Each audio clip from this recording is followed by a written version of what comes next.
Nós gostaríamos de apresentar aos nossos irmãos o pastor Carlos. O pastor Carlos, ele tem estado com a gente desde novembro, né? Final de novembro. E ele é presidente do Conselho de Pastores em São Paulo. E ele mora aqui próximo, então ele tem sempre estado conosco. E então nós poderíamos dizer que ele é o nosso pastor fraterno. Não tem assim um compromisso com a gente, mas tem trazido a sua alegria, o seu coração para estar conosco louvando a Deus. Então nós gostaríamos de deixar o pastor Carlos à vontade para trazer o recado da parte de Deus, lendo a palavra e em seguida trazendo a mensagem. Deus abençoe. Amém. Bem, é sempre curioso quando a gente vê alguém novo na igreja, né? E a gente fica meio ansioso para ouvi-lo, né? Não é assim? Alguém disse que calor é psicológico. Eu não vou falar muito perto do microfone porque eu sei que a parte de trás fica muito alto, né? Quando a gente fala muito perto do microfone. Eu não sei se é psicológico o calor? Vocês estão sentindo mesmo o calor aí? É bom estar aqui, não é verdade? Não é bom estar aqui e poder louvar a Deus, bendizer o seu nome, glorificar o seu nome. É muito bom. É mais gostoso do que bolo de chocolate. É mais gostoso mesmo do que qualquer coisa no mundo estar perto de Jesus Cristo. E esse corinho último aí, esse último cântico me fala muito profundamente, né? Quando o coração tem que ser mudado. E o coração tem que ser mudado mesmo. E quando nós temos essa consciência de que o coração nosso tem que ser mudado porque ele é muito cheio de problemas, é melhor.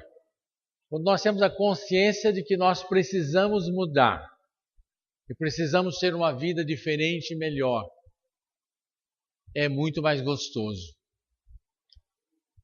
Eu conheço alguns irmãos aqui há muitos anos já. Eu moro aqui perto faz muitos anos, mais de 40 anos. E essa igreja sempre foi muito querida para mim. Quase tem a mesma idade que eu. Eu tenho 64, essa igreja parece estar com 60 anos. É isso, pastor? 52? Aí, então bem mais nova aqui, ó. De organização.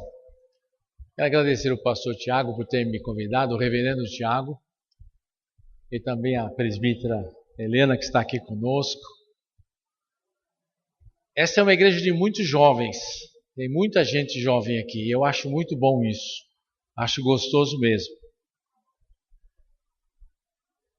Eu sou um pastor com 42 anos de ministério. Então, um pastor um pouco mais velho, né? 42 anos de ministério já é um... Hoje os pastores mais modernos abrem o seu computador, né? O seu notebook, e já projetam ali as... Eu ainda sou do tipo mais antigo, assim. O reverendo Tiago é mais novo que eu. Não, reverendo? Um pouquinho mais novo. Mas eu prego igual ele, assim. Eu gosto de falar da palavra, explicando. Agora, o que se espera de um pastor velho, de 42 anos de experiência? Umas mensagens novas? Talvez não. A minha mensagem de hoje é uma mensagem muito velha, muito antiga, mas muito nova também. Uma mensagem que fala ao coração, que relembra coisas muito importantes da palavra de Deus. Eu quero falar hoje sobre o lavar dos pés. Vocês lembram dessa passagem? Quando Jesus lavou os pés dos seus apóstolos, É uma passagem antiga, não é? Mas que para mim fala muito forte. Ao meu coração fala extremamente forte. E para nós que somos uma igreja renovada, reformada, porque nós somos presbiterianos, ela vai ter uma ação muito gostosa e ela vai ser contundente em nossas vidas. Assim eu peço que vocês, por gentileza, abram suas Bíblias no livro de João, no capítulo 13, do Evangelho de João. E eu vou fazer a leitura do texto e em seguida gostaria de falar algumas coisas sobre esse texto. Os irmãos acharam João, Evangelho de João, capítulo 13. Eu, quando era jovenzinho na igreja, querendo mostrar que eu sabia bem a Bíblia, quando o pastor pedia para abrir a Bíblia e ficar em pé, quem achou, eu abria em qualquer lugar e ficava em pé. Só para dizer que eu estava sabendo de tudo. Pois eu aprendi que isso não é muito bom, não. Então, se você não achou, eu tenho paciência para aguardar você procurar, tá bom? Mas o importante é que você ache o texto. Também é facilzinho, né? João, capítulo 13. Acharam? Bem, eu sou bem à vontade no púlpito, viu? Estou tranquilo, gosto de conversar. Então, não se espantem, não. Diz o capítulo 13 de João. Ora, antes da festa da Páscoa, sabendo Jesus que já era chegada a sua hora de passar deste mundo para o Pai, como havia amado os seus que estavam no mundo, amou-os até o fim. E acabada a ceia, tendo já o diabo posto no coração de Judas Iscariotes, filho de Simão, que o traísse, Jesus, sabendo que o Pai tinha depositado nas suas mãos todas as coisas e que havia saído de Deus e ia para Deus, levantou-se da ceia, tirou os vestidos e, tomando uma toalha, cingiu-se. Depois deitou numa bacia, depois deitou a água numa bacia e começou a lavar os pés aos discípulos e a enxugar-lhes com a toalha que estava cingido.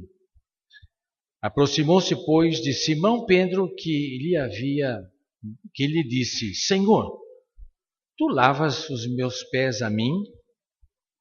Respondeu Jesus e disse-lhe: O que eu faço não o sabes tu agora, mas tu o saberás depois.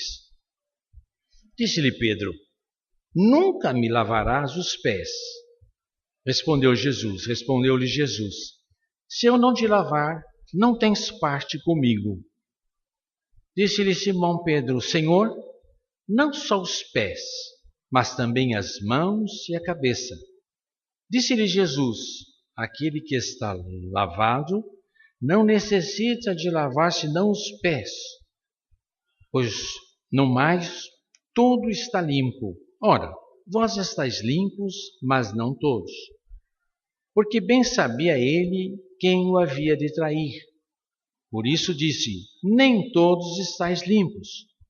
Depois que lhes lavou os pés, tomando os seus vestidos, e assentou-se outra vez à mesa, disse-lhes: Entendeis o que vos tenho feito? Vós me chamais mestre e senhor, e dizeis bem, porque eu o sou. Ora, se eu, senhor e mestre, vos lavei os pés, vós deveis também lavar os pés uns dos outros, porque eu vos dei o exemplo para que, como eu vos fiz, façais vós também. Na verdade, vos digo que não é o servo maior do que o seu senhor, nem o enviado maior do que aquele que o enviou. Se sabeis estas coisas, bem-aventurados sois se as fizerdes. Até aqui tá bom? Eu gostaria de fazer uma pergunta para a igreja. Depois você olha para o seu vizinho aí e pergunta para ele também. Aqui diz assim no verso 1: Ora, era chegada a sua hora. Jesus sabia que a sua hora era chegada de passar deste mundo para o Pai. Se você, meu irmão, minha irmã querida, soubesse que era chegada a sua hora, como é que você estaria se comportando? Não é interessante nós ouvirmos aqui da palavra, lermos na palavra, que Jesus sabia que a sua hora era chegada? Não é um pouco sério essa situação? Quando nós sabemos que a nossa hora é chegada, como será que nós nos comportaríamos se soubesse que a nossa hora é chegada? Se você soubesse que estaria indo para o Pai, em muito breve tempo, como você agiria? Pergunta para o seu irmão assim: o que você faria se você soubesse que você vai ser levado, que o Senhor vem te buscar? Fale para o seu irmão assim, pergunte para ele. Não tenha medo de perguntar, olhe nos olhos dele. É uma pergunta tão séria, não é? Eu estou gastando tempo com isso para a gente ver como é séria essa pergunta. O que você faria, pastor Tiago, se soubesse que ia ser levado? Oh, que pergunta séria. A gente nunca pensa muito nisso, não é verdade? A gente nunca pensa muito que a gente vai embora. Eu já estou com 64, alguns irmãos aqui um pouquinho mais velhos do que eu, mas parece que esse momento nunca vai chegar, não é assim? E nós somos crentes, né? E nós pregamos a vida eterna, mas nós temos uma certa preocupação com a situação. Interessante que Jesus sabia que a sua hora era chegada. A sua hora de ir para o Pai estava ali, o Pai já tinha comunicado, ele sabia exatamente que ia ir para os céus, que voltaria para a glória. Qual o comportamento de Jesus? Vamos ler na palavra. Ele sabia que a sua hora era chegada. E ele amou os seus até o fim. Ele não mudou de comportamento. Ele, sabendo que ia para o Pai, amou aqueles que ele amava já na terra de uma forma muito especial, até o fim. E nós temos dificuldade de entender o que quer dizer amar até o fim. Parece que no momento deste nós gastamos um pouco de tempo conosco, preocupamos-nos conosco. Jesus, no final da sua vida, do seu ministério na terra, amou os seus até o fim. Isso é senso de responsabilidade, isso é senso de missão cumprida e de conhecimento de onde ele vinha. E a palavra diz aqui assim, no verso 3, Jesus sabia que o Pai tinha depositado em suas mãos todas as coisas. Guardem com atenção o que eu estou dizendo. Jesus sabia que o Pai tinha depositado sobre suas mãos todas as coisas. Jesus sabia que todas as coisas dependiam dele. Que todas as coisas estavam debaixo da sua vontade, da sua missão.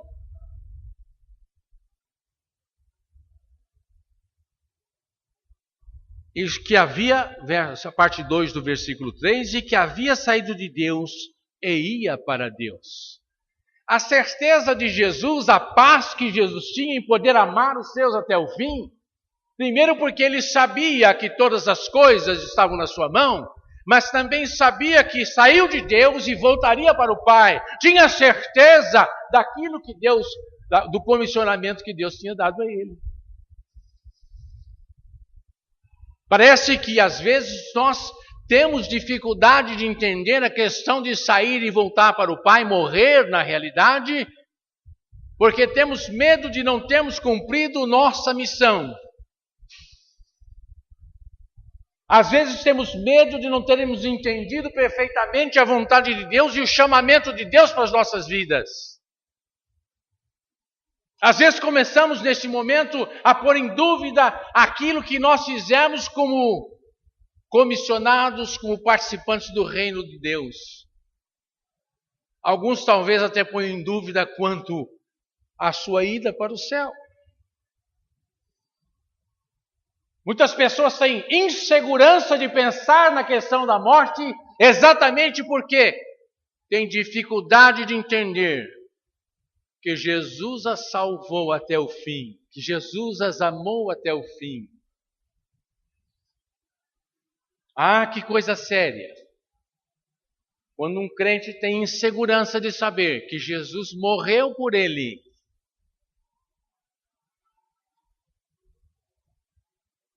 você tem essa certeza? Que pergunta, pastor. Que pergunta incômoda. Mas, meu irmão, você tem certeza que está em paz?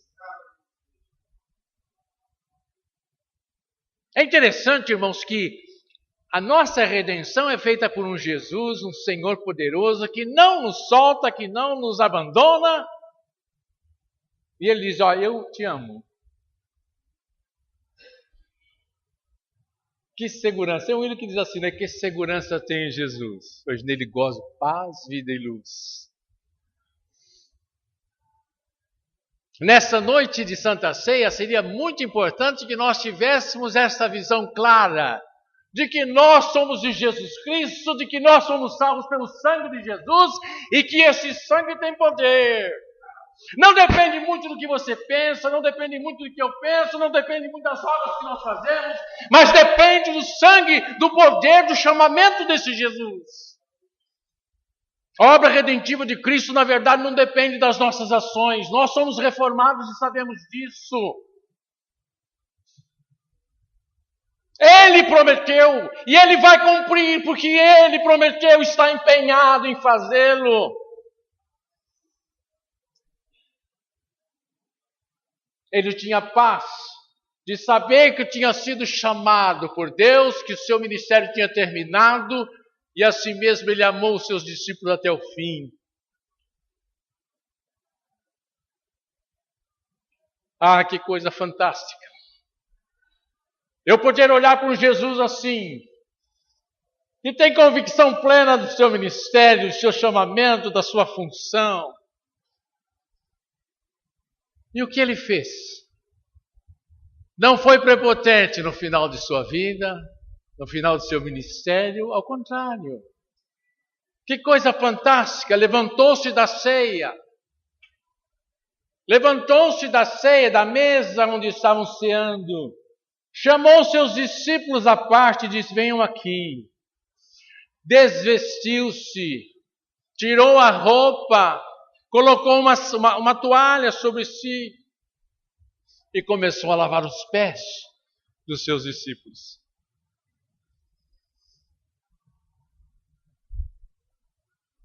Os senhores sabem que este costume era natural no Oriente, em todo o Oriente, especialmente em Israel. Havia na porta de entrada das casas uma bacia com água. Quando as pessoas chegavam, os hóspedes vinham, os amados chegavam, ou eles mesmos lavavam seus pés, ou tinha um moço muito simples, um servo, um escravo basicamente, que lavava os pés de cada um que chegava. Não haviam sapatos como os temos agora, né? As sandálias, alguns andavam descalço. Quando chegavam a uma casa, a um lugar, um jovenzinho servo, escravo, ia lavar os pés de todos aqueles que chegavam. Ah, que conforto! Que gostoso! Lavar os pés. Jesus fez esse trabalho.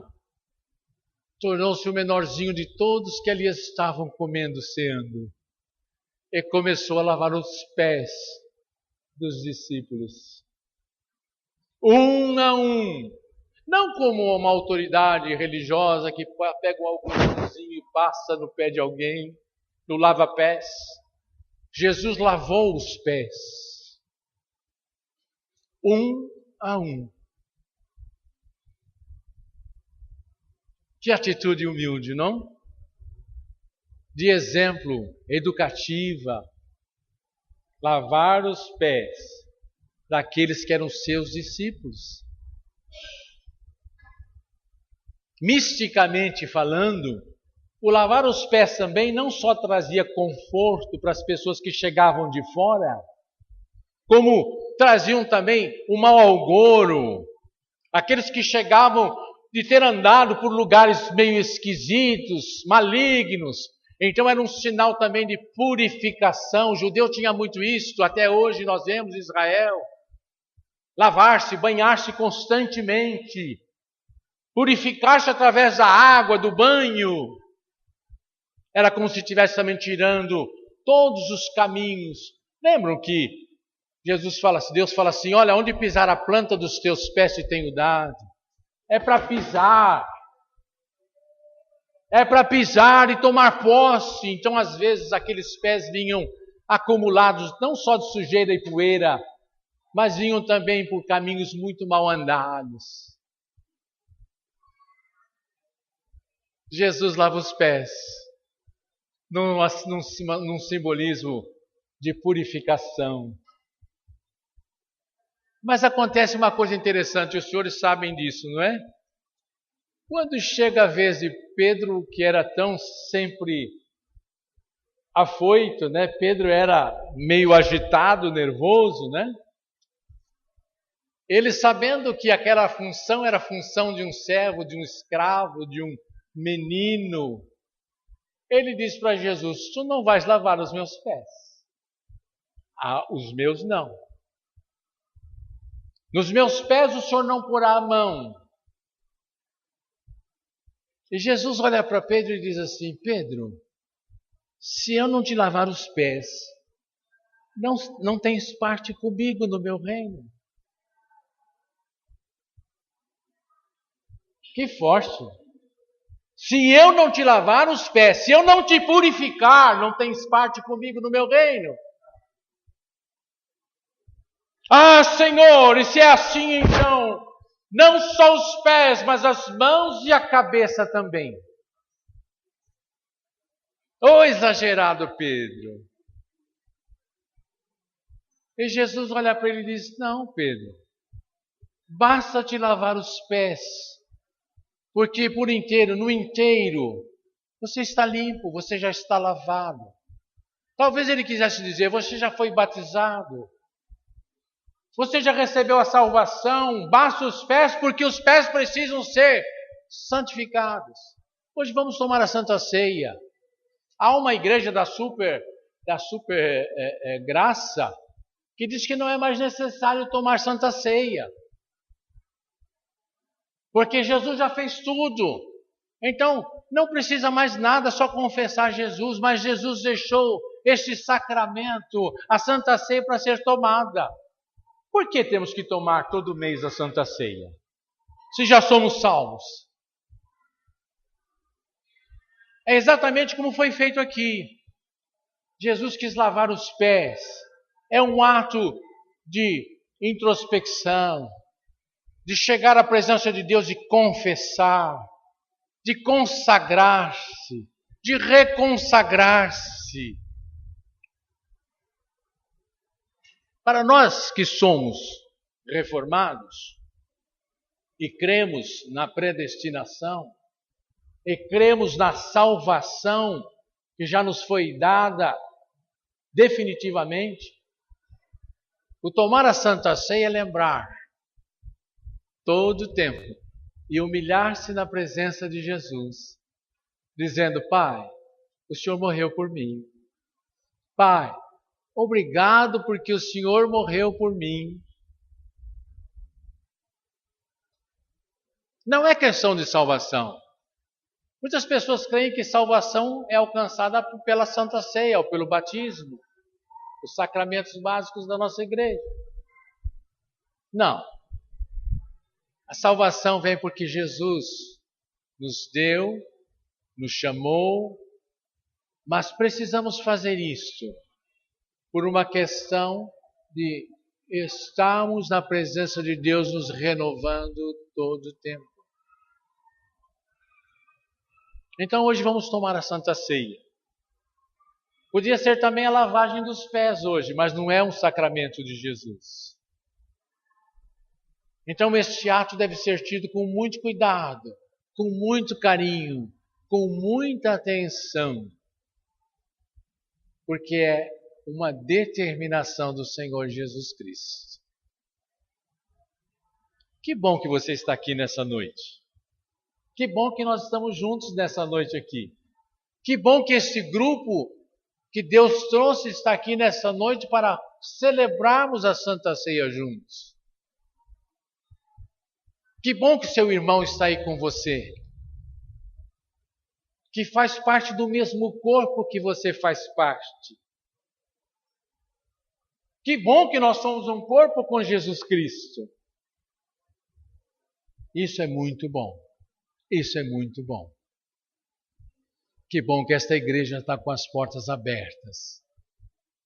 Que bom que essa igreja está com as portas abertas para todo aquele que quer se achegar na presença de Jesus Cristo. E o mais importante, que bom que você tem o Senhor Jesus como Senhor da sua vida. Você o tem como Senhor da sua vida? Alguém aqui não aceitou Jesus? Ou todos já aceitaram Jesus? Todo mundo aqui aceitou Jesus? Quem aceitou Jesus? Levante a sua mão. Levante para mim ver, vai. Ah, que lindo. Graças a Deus. Graças a Deus. Que todos nós já temos Jesus como Senhor e Salvador de nossas vidas. Quero agradecer muito porque pude falar para vocês. Pude conversar com vocês. Louvado seja o nome do Senhor Jesus. Eu gostaria de terminar a minha mensagem trazendo uma ilustração que eu ouvi alguns anos atrás. Diz que um homem morava na China, do lado das grandes muralhas da China. As muralhas eram feitas para proteger a China, não é isso?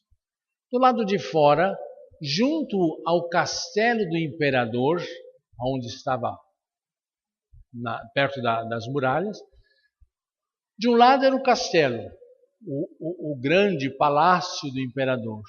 Do lado de fora, lá embaixo, as grandes muralhas, e lá embaixo uma pessoa morava ali num casebre muito pequeno.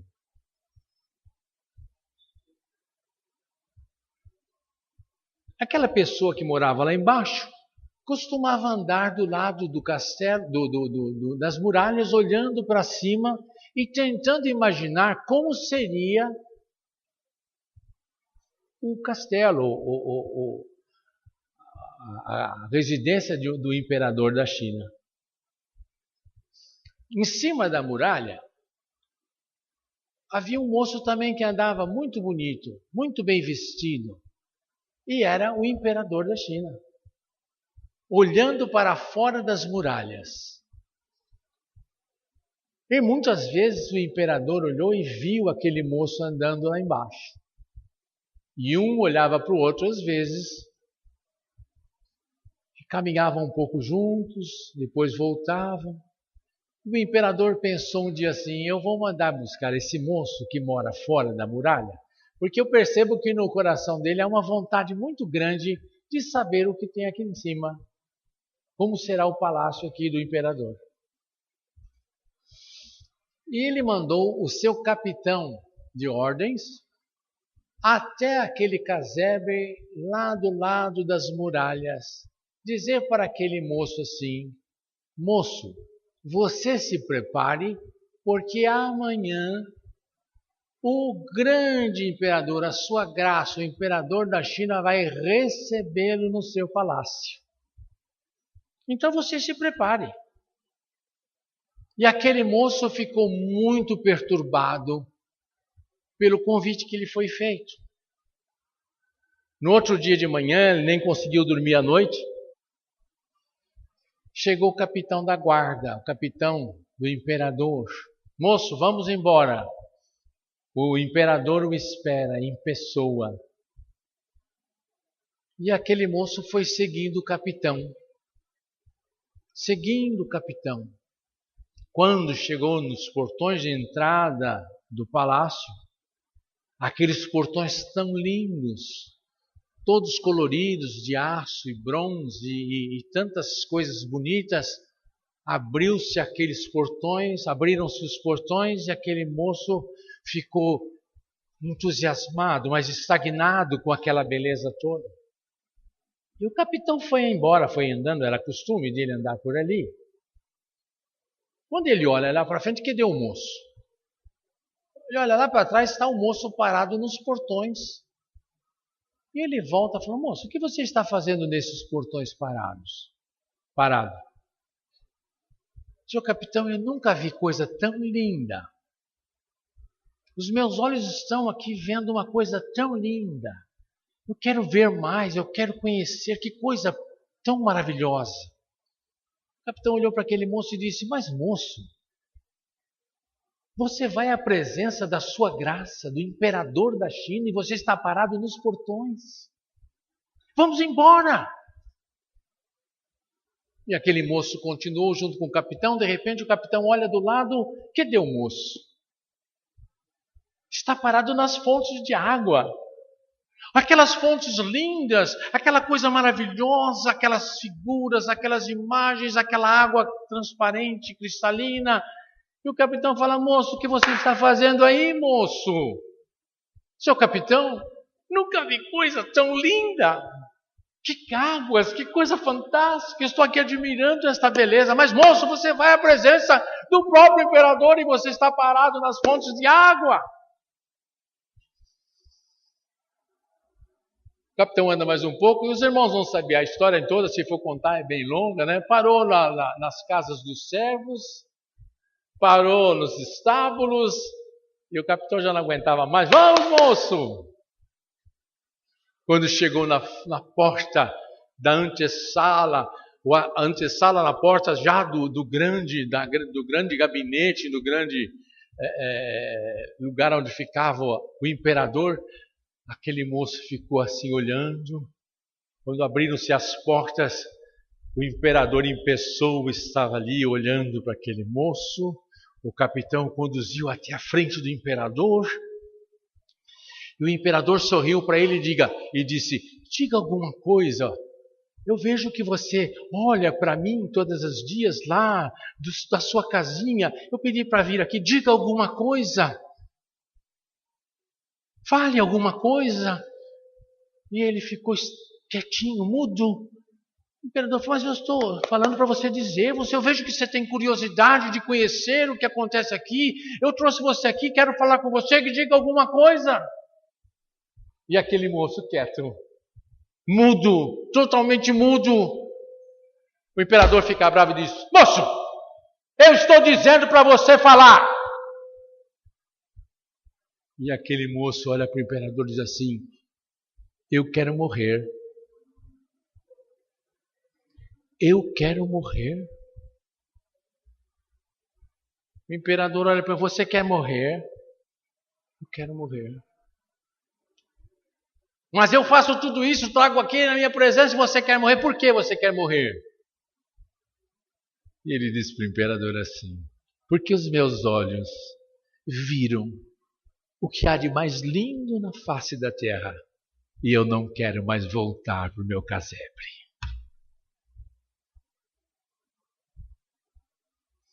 Sabe, irmãos, hoje é dia de Santa Ceia. Nós chegamos à presença de Jesus. Os nossos olhos contemplaram o Rei da Glória. E hoje nós vamos celebrá-lo. Não há como voltar. Ele nos amou até o fim.